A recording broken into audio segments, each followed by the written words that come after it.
আসসালামু আলাইকুম প্রিয় বন্ধুরা। তো চলে আসলাম আপনাদের মাঝে আমি একটি নতুন ভিডিও নিয়ে। তো আজকে ভিডিওটি টপিক হচ্ছে যে আমরা এই যে আপনার বেলকুনির যে কচ চাল থাকে সেই কচ চালের রূপটালি যে লাগানো হয়, রেডিমেড রূপটালি কিন্তু অনেকেই লাগায়। আবার সিঁড়ি করে কিন্তু আপনি চৌরি চালের মধ্যে রূপটালি লাগায়, ঠিক আছে, রেডিমেড কিনে এনে কিন্তু রূপটালি লাগায়। কিন্তু এই রূপটালিটা হাতে সিমেন্ট বালু দিয়ে কীভাবে আমরা বানাবো আমরা কিন্তু অনেকেই জানি না। তো আজকের ভিডিওতে আপনাদের আমরা দেখাবো যে এই রূপটালিটা সিমেন্ট বালি দিয়ে হাতে কীভাবে সুন্দর করে বানানো যায়।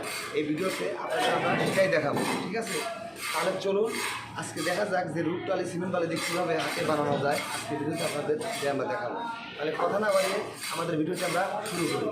আর ভিডিওটি শুরু করার আগে আপনাদের কাছে একটা রিকোয়েস্ট, আমাদের চ্যানেলটিকে যারা এখনও সাবস্ক্রাইব করেন নাই তারা সাবস্ক্রাইব করে পাশে থাকা বেল আইকনটিকে বাজিয়ে দিবেন, যাতে করে সবার আগে আমাদের নতুন নতুন কাজের ভিডিও আপনাদের কাছে সবার আগে পৌঁছায়, ঠিক আছে। তাহলে চলুন কথা না বাড়িয়ে যাই।